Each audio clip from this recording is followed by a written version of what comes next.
Hello and welcome to Parliament News. I'm Amritpal Singh. Let's first take a look at what transpired in the Lok Sabha today. A bill seeking to mandate the use of non-fossil energy sources such as biomass, ethanol and green hydrogen was passed by the Lok Sabha on Monday. Piloting the Energy Conservation Amendment Bill 2022, Power Minister R.K. Singh said this is the bill for future and urged the members to approve it. The bill was later passed by House after rejecting amendments moved by some opposition members.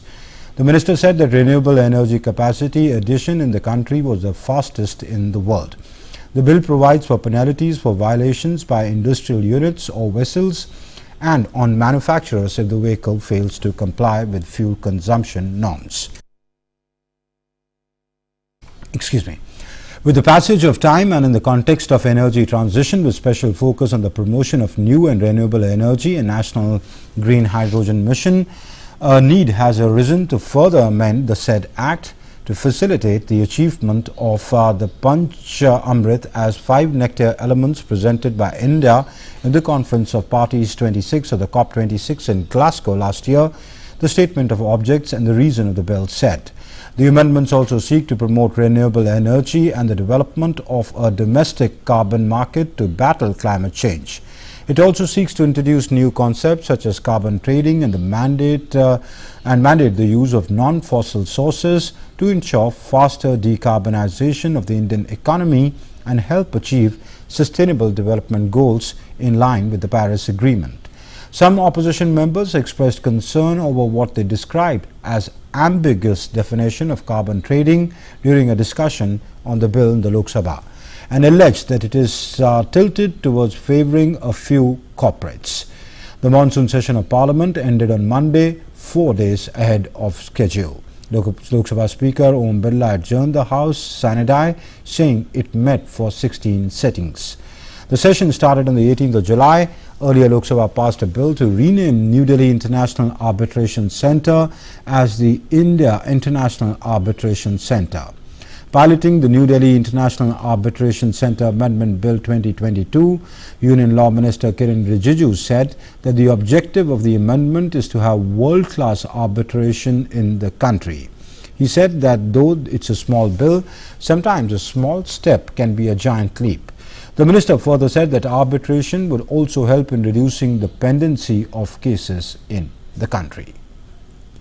And let's now take a look at what happened in the Rajya Sabha today. Members cutting across party lines on Monday bid farewell to Vice President M. Venkaiah Naidu as the chairman of Rajya Sabha, with Prime Minister Narendra Modi saying his witty one-liners were revered and never countered. The upper house was adjourned sine die in the evening at 5:21 p.m. That also happened 4 days ahead of schedule. The monsoon session of Parliament that started on the 18th of July was to end on the 12th of August. The House also passed the Central Universities Amendment Bill 2022 that seeks to convert the National Rail and Transportation University, deemed to be university, into Gati Shakti Vishwavidyalaya, which will be an autonomous central institution. The Lok Sabha has already passed the bill. Earlier in his farewell speech, the Prime Minister hailed Venkaiah Naidu's highly productive 5-year term as Vice President of India and the Rajya Sabha Chairman and said that productivity of the upper house increased to 70% during his tenure and the attendance of the members in the House also increased. The Prime Minister said that a record 177 bills were passed or discussed during these 5 years. Naidu's tenure as Vice President of India and Rajya Sabha Chairman ends on the 10th of August. He said, and I quote to the Prime Minister, "Your one-liners are wit-liners and win-liners as well. There's nothing left to be said after that. Each word is heard, preferred, revered and never counted." This is what the Prime Minister said in his farewell speech to Venkaiah Naidu. He said that during the 5-year term, Venkaiah Naidu raised the standards of functioning of the House with his discipline and experience. Under his leadership and discipline, the productivity of the House touched new heights. The Prime Minister noted that there is both depth and substance in what Naidu says. To quote the Prime Minister, he said, "There is warmth and wisdom too." While Naidu's experience and guidance benefited the MPs, he sometimes also scolded them. Prime Minister added, saying that he was sure that none would have taken his reprimands to heart. He said, "You always stress that disruptions beyond a point are equivalent to avmanana, or contempt of derogation of the House." He said that, referring to the outgoing chairman, "I see the maturity of democracy in your principles." The Prime Minister said, noting that the upper house gained newer heights under his leadership. The Prime Minister said that proceedings used to get adjourned in the past when debates or discussions were disrupted, but Naidu used dialogue, contact and coordination to run the House. "When there was a confrontation in the House, we always heard from you. Let the government propose, the opposition oppose, the parliament dispose," he said. The Prime Minister said that Naidu will remain a source of inspiration, and decisions such as bringing efficiency in the working of the Secretariat, use of IT and paperless working will help in the upward journey of the upper house. The Prime Minister also admired Naidu for his passion for Indian languages, which was reflected in how he presided over the House. As chairman, he encouraged the use of mother tongue, he said. As Vice President, Naidu devoted a lot of time to the youth welfare, Prime Minister said, adding that his 25% of engagements were in youth programs. "I've worked with M. Venkaiah Naidu ji closely over the years, and I've also seen him take up different responsibilities, and he performed each of them with greater dedication," the Prime Minister said. Independence Day this year will be celebrated with the President, the Vice President, the Lok Sabha Speaker and Prime Minister being all born in independent India who come from very humble backgrounds. Naidu said that expect the Parliament to discuss, debate and not disrupt, and appealed the members to maintain decency, dignity and decorum so that the image and respect of the House is maintained. In his farewell speech, Naidu urged the members not to create din and neither pass the bills amid the din, and asked them to follow the high standards laid by their predecessors. People want the House to discuss, debate and decide, the 3 Ds. They do not want any other D, that is disruption, Naidu said. He said the normal feeling about politicians is that the respect is declining everywhere, and this is because the value systems are declining, asking members to keep in mind and try to do their bit.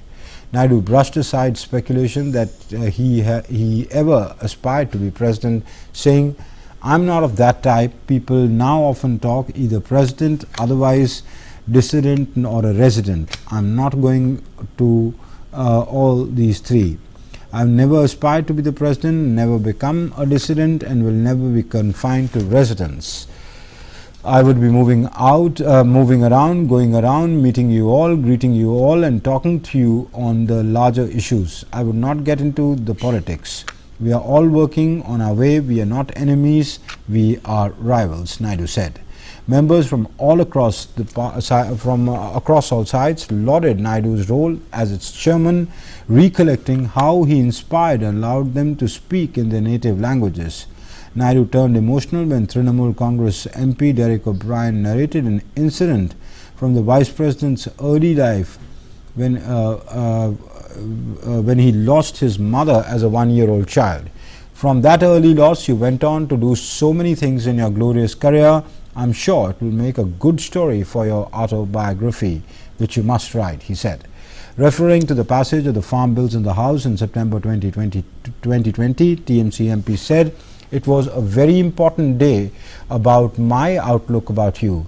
Maybe you will answer that question someday in your autobiography. The day this House passed the farm bill, you were not in the chair," O'Brien recalled. He said Naidu has always urged both the opposition and the government to talk and resolve issues. Talking about productivity of Rajya Sabha, he said there's another side to this argument. The TMC member said Naidu still has at least 20 years to offer in public life, and hoped he would write his autobiography and will speak his mind and will continue to guide the people. DMK's Tiruchi Siva described Naidu as a lion in the House who could discipline everyone. We are bidding you farewell only because it's customary, but we can never do so. On behalf of my party DMK and my fellow colleagues, my special regards to you," he said. Only in Rajya Sabha can a member speak in any of the 22 scheduled languages, and Naidu made that happen, he said. He also recorded that there has been a custom of using word beg while making a request to the chair, but Naidu got the word removed and upheld the dignity of the members as well as the honor of the House. I request you, sir, to please write your autobiography, which will be your real contribution to the posterity of this country. We will miss you, sir, Siva said. Kharge, who spoke after Prime Minister Modi delivered his farewell speech for Naidu, recalled outgoing Vice President's long political career and said he will neither retire from public life nor get tired. The Congress leader said that he had known Naidu for 30-40 years from the time he was General Secretary of the BJP Karnataka. He said that as Rajya Sabha chairman, Naidu took several steps to bring changes, noting that Naidu favoured reaching a consensus on women's reservation bill. The Congress veteran said, "I hope that the government will complete the work which you have left unfinished. You have a different ideology. I may have some complaints, but this is not the time to make complaints, as you performed your role under very difficult circumstances and under pressure, for which I thank you and appreciate you," Kharge said. He also appreciated the outgoing chairman for encouraging members to speak in their mother tongue, and also the MPs from non-Hindi belt to speak in Hindi.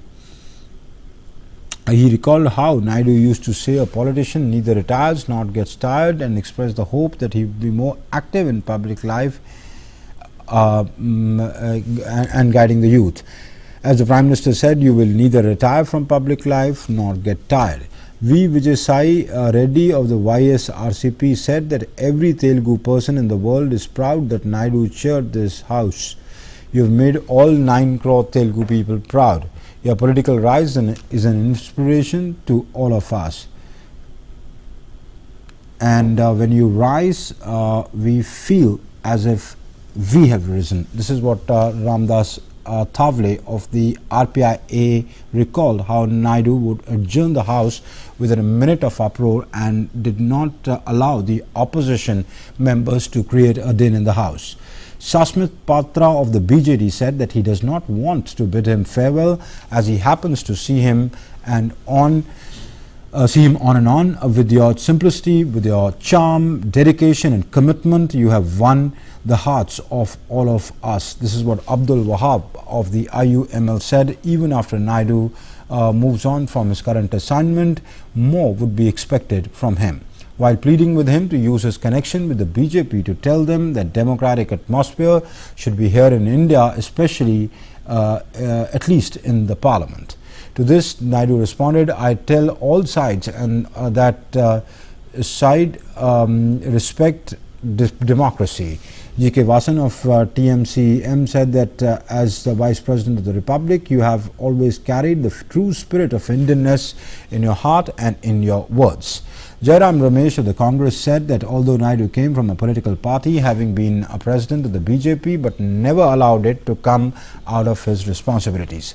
As the chairman of Rajya Sabha, he treated everyone fairly, encouraging the use of mother tongue in the upper house, while also promoting youngsters. Parliamentary Affairs Minister Prahlad Joshi spoke in Kannada in his farewell address to Naidu, while the Minister of State for Fisheries, Animal Husbandry and Dairying Purushottam Rupala addressed in Gujarati. Nominated member P.T. Usha thanked Naidu on behalf of the entire Indian sports fraternity and hoped that he would continue to serve the nation and the community. Other members, that's John Brittas of the CPIM, Binoy Vishwam of the CPI, Ram Gopal Yadav of the SP, Sanjay Singh of the Aam Aadmi Party, Jose K. Mani of the KCM, Ajit Kumar Bhuiya of the IND, Manoj Kumar Jha of the RJD, Vikramjit Singh Sani of the Aam Aadmi Party, Bikash Ranjan Bhattacharya of the CPI-M, Raghav Chadda again of the Aam Aadmi Party, and Jawahar Sarkar of the Trinamool Congress, Sant Balbir Singh of the Aam Aadmi Party, Vandana Chauhan of the NCP and P. Wilson of the DMK also paid glowing tributes to Naidu in the afternoon session of the Parliament. and the Parliament on Monday passed a bill to convert the National Rail and Transportation University, deemed to be university, into the Gati Shakti Vishwavidyalaya, an autonomous central institution. The Central University's Amendment Bill, which also seeks to expand the scope of university from beyond the railways to cover the entire transport sector to support ambitious growth and modernization in its fields, was passed by a voice vote after a brief discussion. And the bill was introduced by Minister of Railways Ashwini Vaishnav. He said there is a need to create a university producing a talented, well-trained and focused cadre for handling the complexities of the transport sector.